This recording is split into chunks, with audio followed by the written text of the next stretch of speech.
This stairs is a remodel at some point in time, and I don't know, you can see, I'm sorry, originally, there was a stairway that was here. You see the outline on that?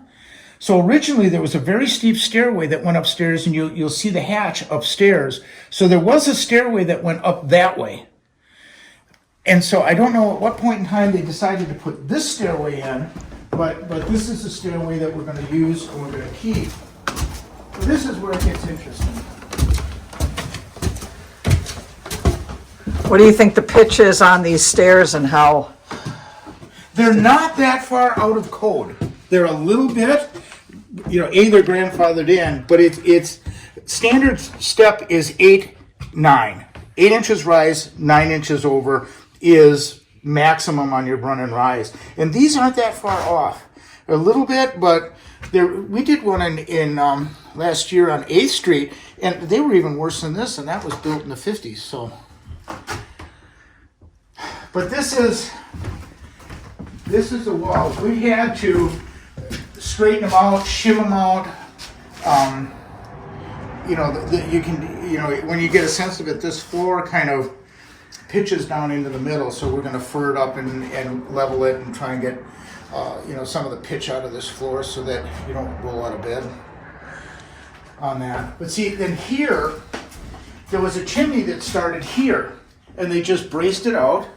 And then there was a brick chimney that went up through the roof here, and that stove came up through here and into here, and then there was also a stovepipe that came up through here. You can see where this is carved out.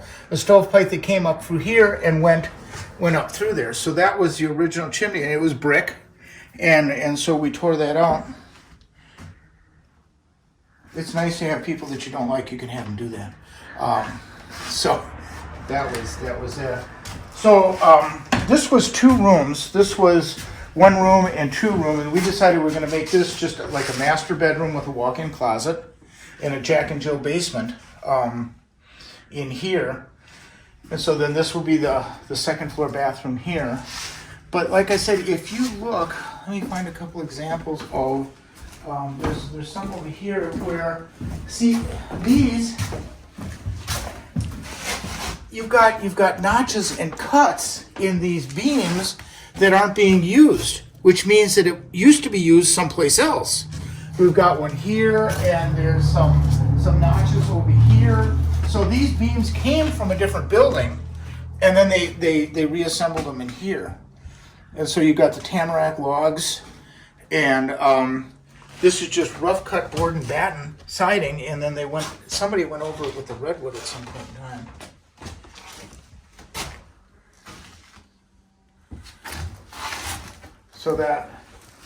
So we're going to replace the windows, and then this will be the second bedroom in here with the walk-in closet.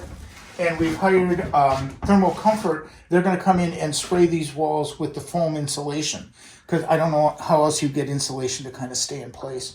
So we're going to foam the entire exterior, which will stiffen it up, and it'll give us a tremendous R value and a vapor value. And then upstairs we'll just do blown-in cellulose with the new heating up there. Where did you find the What drawings? You found a cat drawing, and you found an. Oh, they were nailed right up here. They were nailed in this wall. Here's the nails here. They were nailed there and there. And one is Kevin, and one is, they're not dated, but they're obviously, and these walls were plastered. So they were put in there before the plaster work was done. So we have those at home. We're going to put those, like I said, we're going to frame them and put them in. Yeah, that beam is a problem, isn't it? If you look at this thing, I got to try and fit a door in there. And if you look at the curve on this, I mean, I'm not sure what I'm going to do with that. I still have to try and get a door in there. Do you think this is original to this building? Yes, absolutely. Yeah. But that one I think I'm going to have to trim in order to get it straight enough to hang a door in there. So that, and this carries through there. That's a 10-inch wall for some reason. We never really figured out why. But yeah, you know, like I said, it's timber frame, so it has been somewhat of a challenge. You can see, as far as the plumb walls, these are the old studs here. In order to get this wall plumb, I matched it on the bottom, and it's 1.5 inches out on top. And these are, you know, this wall was basically 1.5 inches out at some point in time. And the rafters, we doubled up all the rafters up there because they were kind of thin, and they were spliced, which was just unacceptable. So we strengthened all those up, and got that to, I don't want the roof to fall down. Were these all single pane windows around the house? Mm-hmm. Yeah. What we're going to do, what our thought is that we're going to, because if you look at this glass, if you see the warbling and the imperfections in that glass, so that's the old antique original glass. So we're going to take that out and use that on that stained glass window in front, so that we have original antique glass that goes in here. So we're hoping to save that. That's the way, and see, and then what you got down here is you got a beam that goes there, and so then they just built off of that beam, and that was it. That was the way they built it. This building is incredible for its age. It you know, plumb and square weren't really that relevant back then, but it's extremely strong. I mean, it you know, it's sagged and it's drooped, as you know we all do when we get older. But it's solid. I mean, it's a solid building. And then by doing the spray foam in here, it just locks everything in place. It's like epoxying the entire building. So that's going to really give us a great insulation value, and it's going to stiffen things up. I've used spray foaming before. You can almost feel the building. It just tightens up. It becomes rock solid. So that's really going to be helpful. And then in here, we're going to, like I said, we're going to work at building these floors up and leveling them out so they're not quite as pitched. I mean, from here to there, that's 1.5 inches low. So there's not much we can do with it, you know, but we can straighten them out. Oh, this is just a pine floor. Up here, we're going to do carpeting. You know, I'm not going to this. We're going to underlay this and do some floor leveler. And this is just a pine floor. These are original pine floors in here. So they would be neat to have them, but they're not. I've got to straighten these floors out. So you can see here, this floor is a double 3/4 floor. This one is a single 3/4. So if I add 3/4 here, I should get up to about the same height. And again, you know, it's, you know, to a non-construction person, it may not mean a lot, but look at that stud.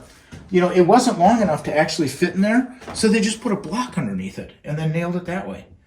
They just used whatever they could get their hands on, and that's what they threw in here. It's curious. I love the house. I absolutely, which is dangerous, because as a remodeler and a contractor and whatnot, you really shouldn't fall in love with your house because you spend way more money than you should on that. You know, that I've already busted whatever budget we thought we had. I'm going to try and figure out some way to leave this exposed because I think it's kind of neat. So then again in here, we took a hydraulic jack and we jacked all this up to get some of the sag out of it. And then we put hangers on it, and then we doubled everything up in order to take the bounce out of the floor upstairs. This is original hardwood maple. And I've got my floor guys going to come in, and we're going to see if we can't save these floors and sand them down, and then just stain them and leave this as the original hardwood floors. This is carpet pad, which has been down there so long, it's just kind of bonded with the floor. So we did try over here. We scraped some up. I mean, you could scrape it up by hand, but they make a disc for the floor sanding machine that'll tear this stuff off of here, and then we can sand it out, stain it, and varnish it. Now I see somebody's painted your trim. Dang. Well, the question is how many times? But we're going to try and leave it. We're going to clean it up and just paint it. It may not be beautiful, but it will be original. So these, we just take out the stops and the sashes, and we're putting new windows in there. And they don't have ropes?